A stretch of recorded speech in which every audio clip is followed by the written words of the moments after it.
अस्सलाम वालेकुम वरहमतुल्लाहि वबरकातुहू। वेलकम बैक टू केमिस्ट्री वाला फ्रो साइंस ट्यूटोरियल।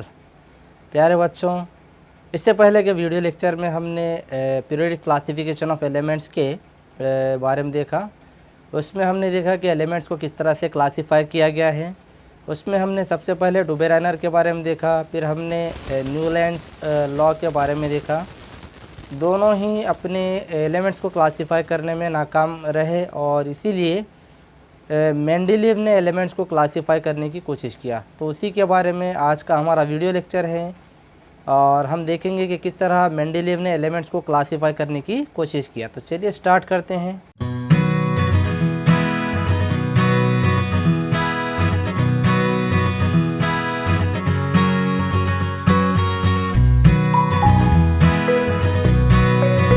तो हम देखते हैं मेंडेलीव पीरियोडिक टेबल के बारे में। ओके, तो थोड़ा सा इसके बारे में हम देख लेंगे कि मेंडेलीव कौन था, क्या किया इसने, कैसे एलिमेंट्स को क्लासीफाई करने की कोशिश किया। Okay, the Russian scientist Dmitri Mendeleev developed the periodic table of element during the period 1869 to 1872 AD। तो ये जो साइंटिस्ट था, रशियन साइंटिस्ट था, इसका पूरा नाम डिमिट्री मेंडेलीव था और इसने क्या किया था कि 1869 से 1872 के दरमियान इसने एक एलिमेंट्स की पीरियोडिक टेबल को ईजाद किया, उसको बनाया। ठीक है, Mendeleev's periodic table is the most important step in the classification of element. Mendeleev की जो पीरियोडिक टेबल थी एलिमेंट्स की जमातबंदी के लिए बहुत ज़्यादा अहमियत रखती थी, बहुत ज़्यादा अहमियत की हामिल थी। क्या किया उसने? Mendeleev considered the fundamental property of elements, namely the atomic mass, as standard and arranged 63 elements known at that time in an increasing order of their atomic masses। यानी मेंडेलीव ने क्या किया,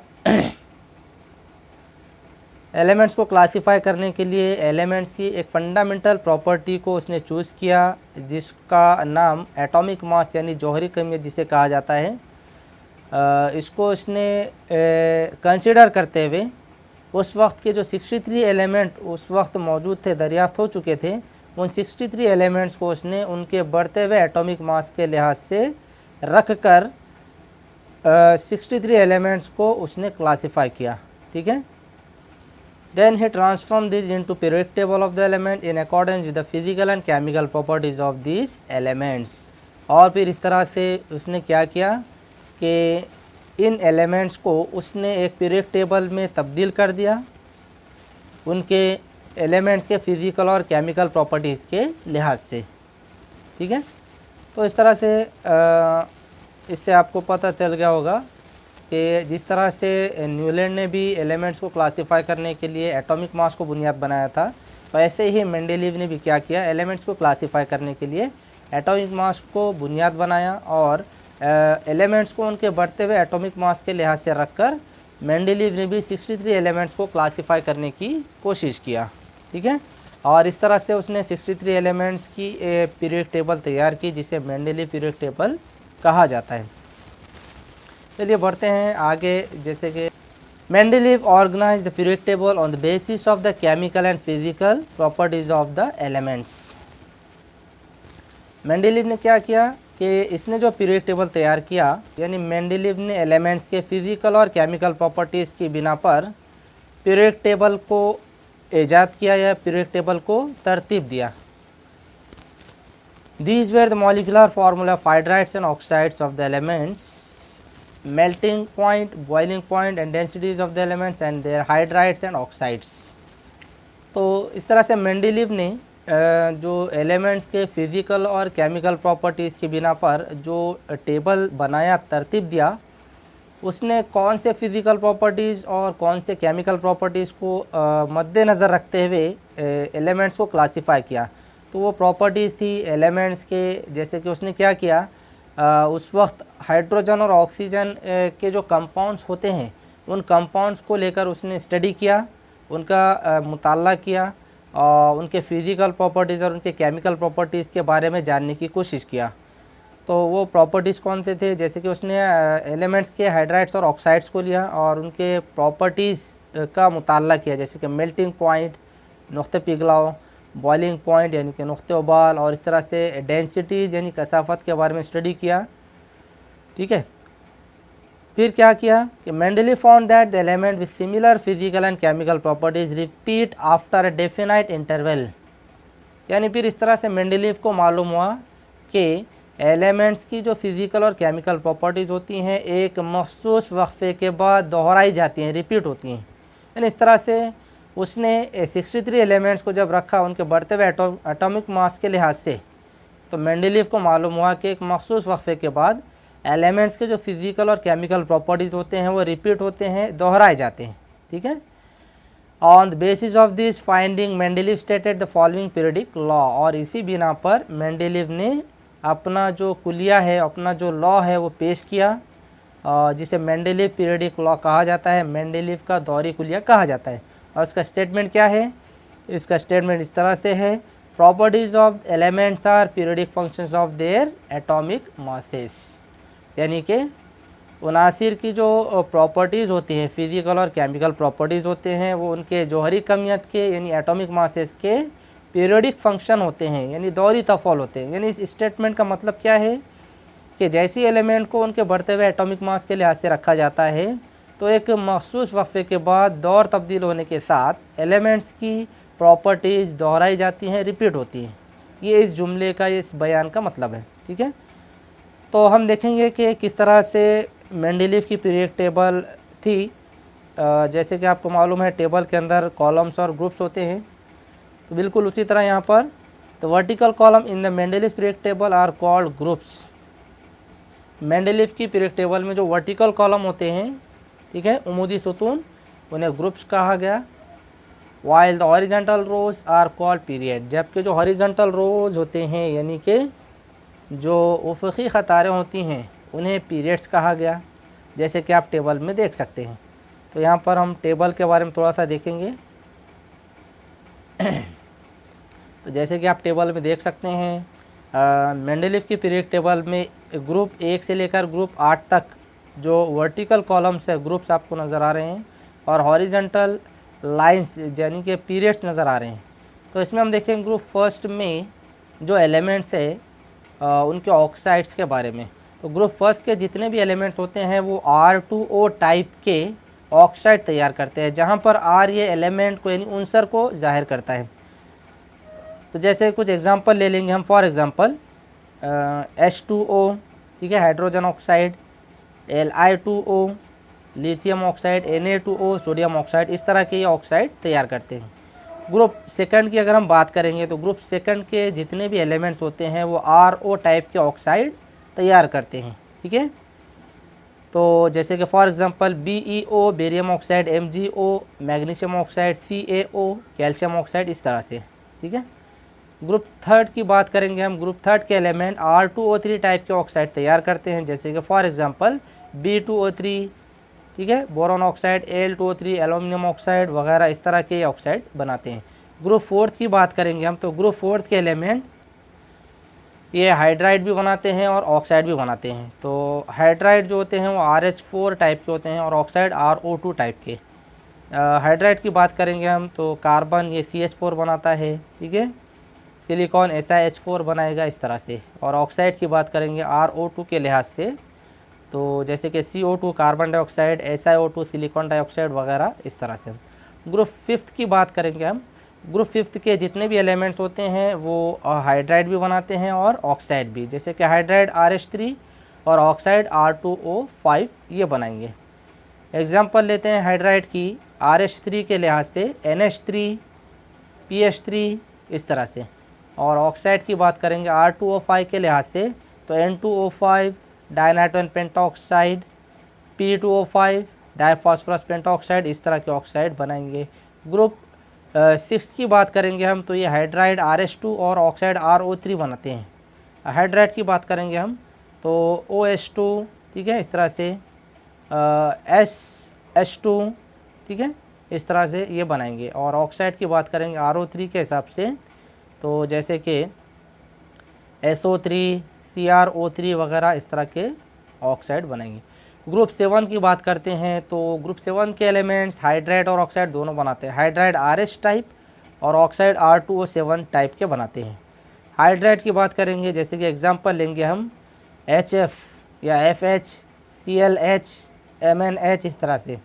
और ऑक्साइड की अगर हम मिसालें लेंगे R2O7 के लिहाज से तो F2O7 या Cl2O7, Mn2O7 वगैरह इस तरह बनाएंगे। ग्रुप 8 की बात करेंगे हम। ग्रुप 8 के एलिमेंट RO4 टाइप के ऑक्साइड बनाते हैं। एग्जांपल लेंगे हम जैसा FeO4, NiO4 वगैरह। तो प्यारे बच्चों, इस तरह से हमने ये मेंडलीव की पीरियड टेबल के बारे में देखे हमने। तो इस तरह से मेंडलीव के पीरियड टेबल में दो तरह के कंपाउंड उसने लेकर एलिमेंट्स की स्टडी किया था, एलिमेंट्स के ऑक्साइड और एलिमेंट्स के हाइड्राइड। तो जैसा कि मैंने टेबल में एग्जांपल के ज़रिए आपको बताया। चलिए बढ़ते हैं आगे नेक्स्ट पॉइंट की तरफ। थोड़ा सा इंट्रोडक्शन देख लेंगे हम मेंडलीव साइंटिस्ट के बारे में, ठीक है।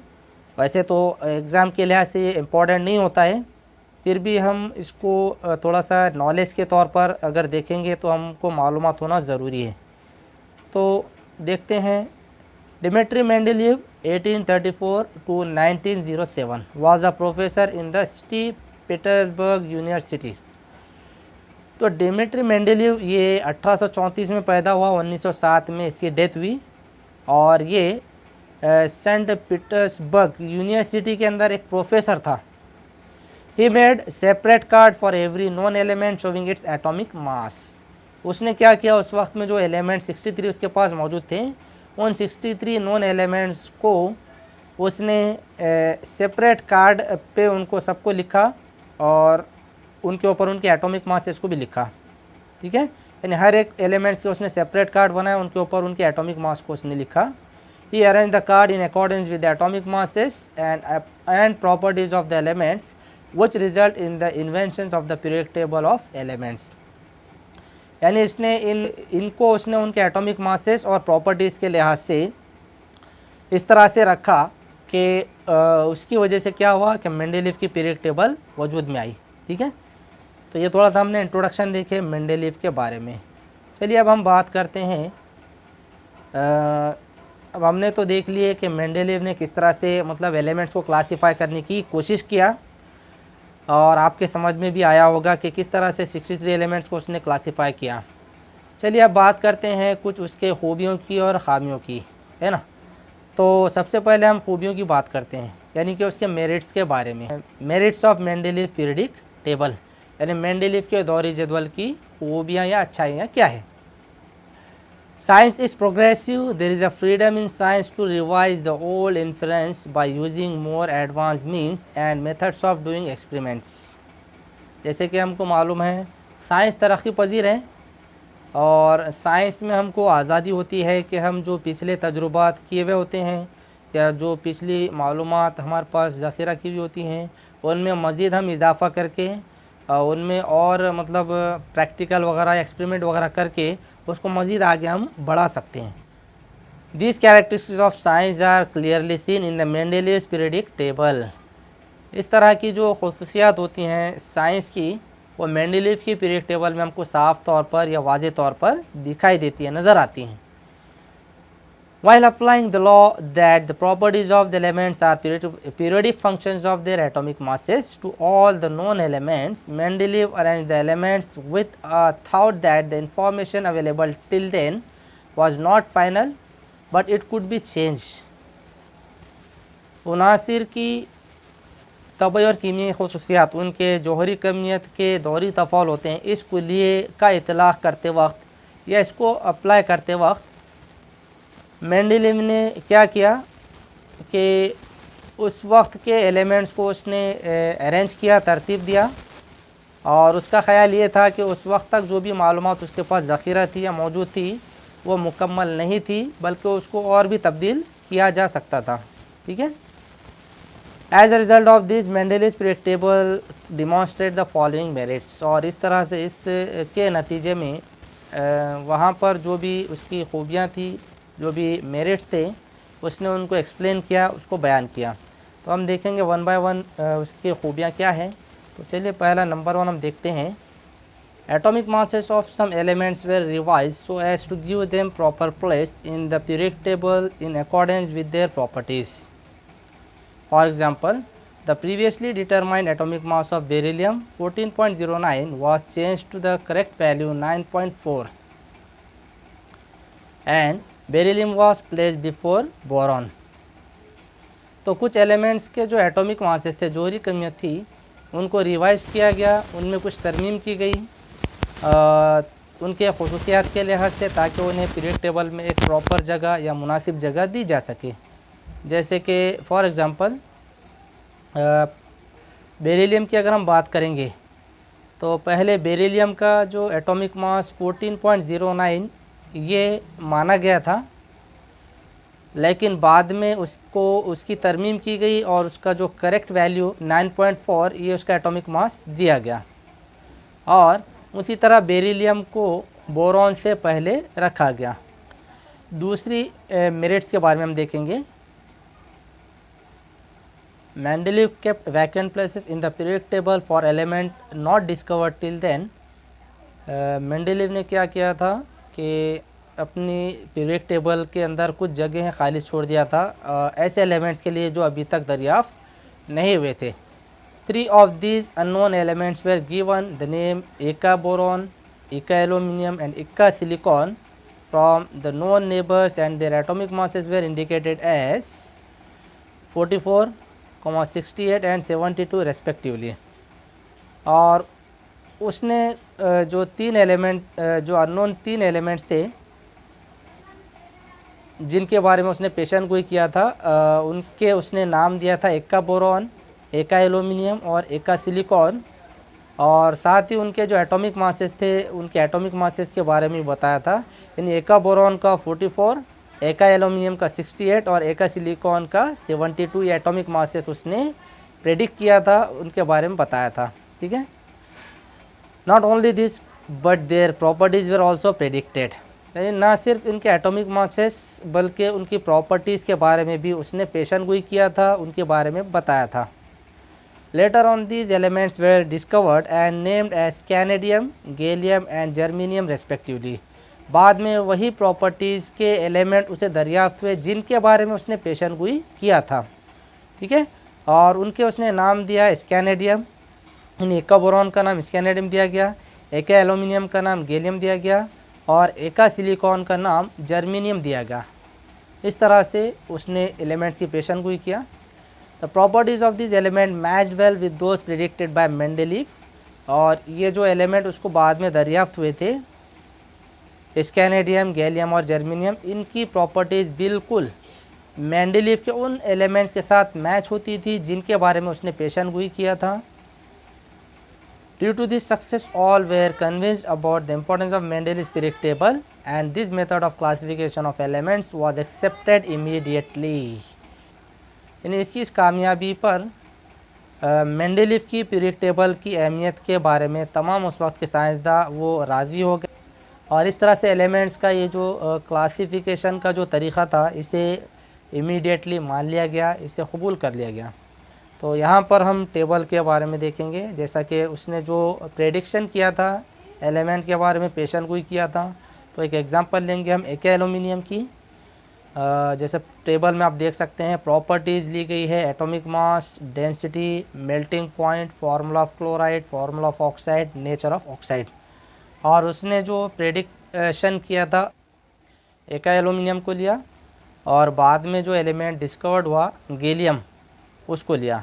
दोनों की प्रॉपर्टीज़ को उसने मैच किया। जैसे कि एटॉमिक मास की अगर हम बात करेंगे, एका एल्यूमिनियम का 68 तो गैलियम का 69.7 ये पाया गया।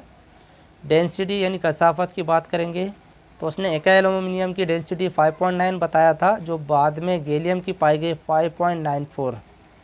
मेल्टिंग पॉइंट यानी कि अगर नुक्ते पिघलाव की बात करेंगे तो एका एल्यूमिनियम का मेल्टिंग पॉइंट लो पाया गया, और जबकि गैलियम का 30.2। फार्मूला ऑफ क्लोराइड की अगर हम बात करते हैं तो एका एल्यूमिनियम ECl3 टाइप के क्लोराइड तैयार करता है, और गैलियम ये भी GaCl3 टाइप के, यानी तकरीबन दोनों सेम क्लोराइड तैयार करते हैं। फार्मूला ऑफ ऑक्साइड की बात की जाए तो एका एल्यूमिनियम E2O3 टाइप के ऑक्साइड बनाता है, जबकि गैलियम भी Ga2O3 टाइप के ऑक्साइड तैयार करता है, यानी दोनों तकरीबन सेम ऑक्साइड तैयार करते हैं।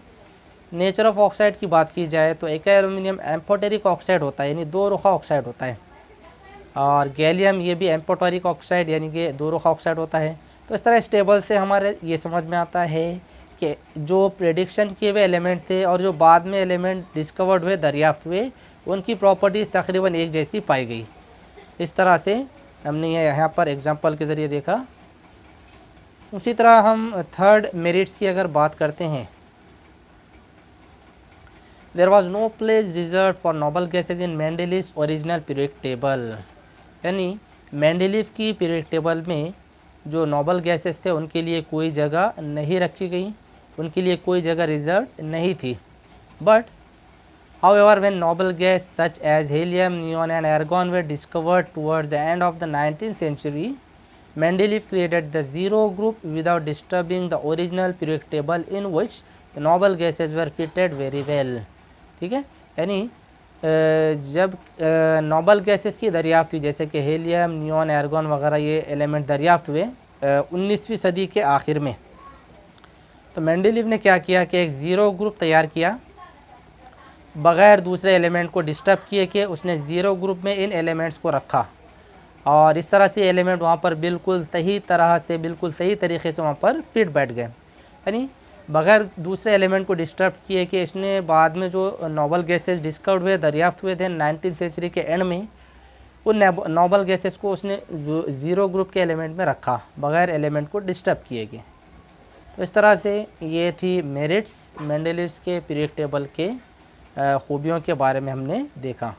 चलिए उसी तरह बात करते हैं डिमेरिट्स के बारे में। तो डिमेरिट्स ये एग्ज़ाम पॉइंट ऑफ व्यू के लिहाज से भी बहुत ज़्यादा इम्पोर्टेंट है। तो देखते हैं कि उसकी ख़ामियाँ क्या हैं। पहली ख़ामी ये है, the whole number of atomic mass of the element cobalt and nickel is the same, therefore there was an ambiguity regarding their sequence in Mendeleev's periodic table. तो अगर देखा जाए तो कोबाल्ट और निकेल दोनों के atomic masses, whole number atomic mass तकरीबन एक जैसे हैं, सेम होते हैं। एक मसला था कि उन्हें किस सीक्वेंस के लिहाज से रखा जाए मेंडलीव के पीरियडिक टेबल में। ठीक है, अगर बात की जाए आइसोटोप्स की, तो सेकंड डिमेरिट्स हम देखेंगे। Isotopes were discovered long time after Mendeleev put for the periodic table, as the isotopes have the same chemical properties but different atomic masses.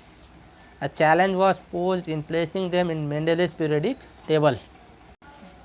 सबसे पहले तो आइसोटोप यानी हमजा किसे कहा जाता है? तो आइसोटोप यानी ऐसे एलिमेंट जिनके एटॉमिक नंबर सेम होते हैं बट एटॉमिक मासेस डिफरेंट होते हैं, यानी जौहरी अदद यकसा होते हैं और जौहरी कमियत अदद मुख्तलिफ होते हैं, उन्हें हम आइसोटोप यानी हमजा कहते हैं। तो आइसोटोप यानी जब मेंडलीव की जो पीरियड टेबल दरियाफ्त हुई थी उसके कई अरसे बाद आइसोटोप दरियाफ्त हुए।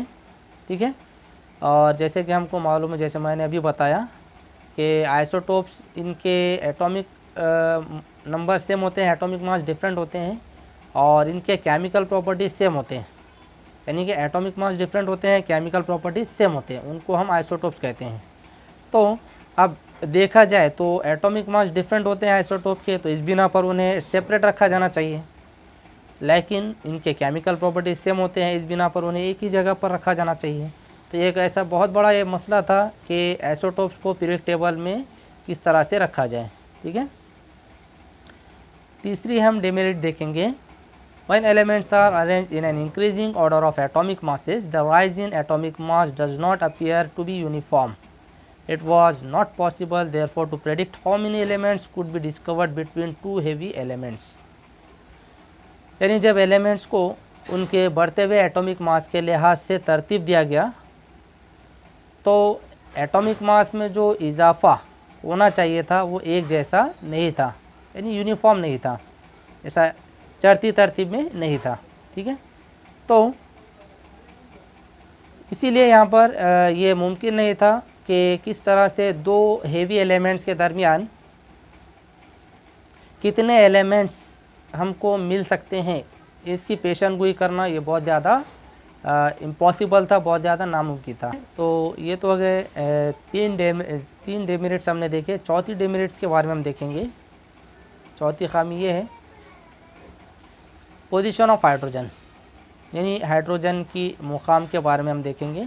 Hydrogen show similarity with halogen group 7। For example the molecular formula of hydrogen is H2 while the molecular formula of fluorine and chlorines are F2 and Cl2। यानी कि हाइड्रोजन जो होता है ये जो ग्रुप 7 होते हैं हैलोजन जिसे कहा जाता है, उनके साथ बहुत ज़्यादा सिमिलरिटी दिखाता है। जैसे कि फॉर एग्जांपल अगर बात की जाए हाइड्रोजन के मॉलिक्यूलर फार्मूले की, तो हाइड्रोजन का मॉलिक्यूलर फार्मूला H2 होता है। उसी तरह अगर देखा जाए तो फ्लोरीन और क्लोरीन का मॉलिक्यूलर फार्मूला F2 Cl2 वगैरह होता है। तो इस तरह से दोनों के मॉलिक्यूलर फार्मूले तकरीबन एक जैसे हैं, यानी कि दोनों ही बायोमॉलिक्यूलर होते हैं। In the same way there is a similarity in the chemical properties of hydrogen and alkali metals. बिल्कुल उसी तरह जो हाइड्रोजन और जो अल्कली मेटल्स होते हैं, ग्रुप फर्स्ट के जो एलिमेंट्स होते हैं, उनके केमिकल प्रॉपर्टीज़ में बहुत ज़्यादा यकसानियत पाई जाती है। ठीक है, जैसे कि for example there is a similarity in the molecular formula of the compounds of hydrogen and alkali metals formed with chlorine and oxygen। यानी अगर देखा जाए तो जो हाइड्रोजन के कंपाउंड्स होते हैं और अल्कली मेटल के जो कंपाउंड होते हैं हाइड्रोजन क्लोरीन और ऑक्सीजन के साथ, वो तकरीबन एक जैसे कंपाउंड तैयार करते हैं। जैसे कि आप टेबल में देख सकते हैं compounds of hydrogen, compounds of sodium. तो हाइड्रोजन के जो कंपाउंड होते हैं जैसे HCl, H2O, H2S, बिल्कुल उसी तरह अल्कली मेटल जैसे सोडियम के एग्जांपल लेंगे हम, सोडियम के जो कंपाउंड होते हैं वो भी जैसे NaCl, Na2O, Na2S वगैरह के कंपाउंड तैयार करता है। तो देखा जाए तो हाइड्रोजन के कंपाउंड और अल्कली मेटल के कंपाउंड दोनों तकरीबन एक जैसे कंपाउंड तैयार करते हैं। ठीक है, उसी तरह अगर देखा जाए तो नीचे की टेबल में आप देख सकते हैं similarity in hydrogen and halogen. तो हाइड्रोजन जो है कंपाउंड विथ मेटल, ये सोडियम मेटल के साथ NH तैयार करता है, और कंपाउंड विथ नॉन मेटल यानी कि कार्बन के साथ CH4 तैयार करता है। बिल्कुल उसी तरह Cl2 जो हैलोजन है ये जैसे कि मेटल के साथ NaCl तैयार करता है, और इसी तरह नॉन मेटल यानी कार्बन के साथ CCl4 तैयार करता है। तो इस तरह से हाइड्रोजन के कंपाउंड एक जैसे हैं, बिल्कुल उसी तरह क्लोरीन के भी कंपाउंड तकरीबन एक जैसे हैं, यानी एक ही टाइप के वो कंपाउंड तैयार कर रहे हैं। तो इस तरह से ये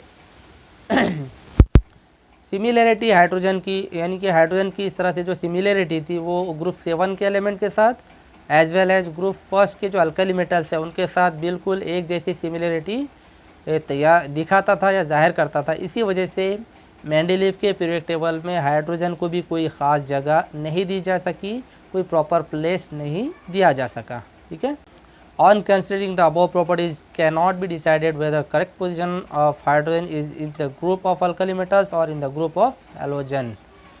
तो इस तरह से अगर ये कंसिडर किया जाए, ऊपर के जो हमने टेबल में एग्जांपल देखे, इसको अगर यानी अगर हम कंसिडर करते हैं इन प्रॉपर्टीज़ को, तो हम ये तय नहीं कर सकते हैं कि हाइड्रोजन को ग्रुप फर्स्ट यानी अल्कली मेटल के साथ रखा जाए या ग्रुप सेकंड यानी ग्रुप 7 हैलोजन के साथ रखा जाए।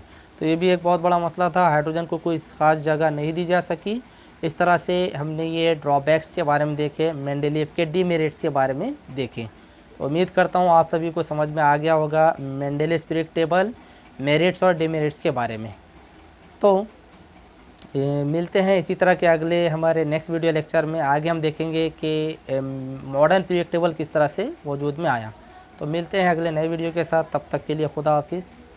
अगर आपको मेरा ये वीडियो पसंद आया हो तो प्लीज़ लाइक कीजिए, ज़्यादा से ज़्यादा शेयर कीजिए, और अगर आप नए हैं तो प्लीज़ चैनल को सब्सक्राइब करके बेल आइकन को ज़रूर दबाएँ ताकि इसी तरह की वीडियोज़ आपको सबसे पहले मिल सके।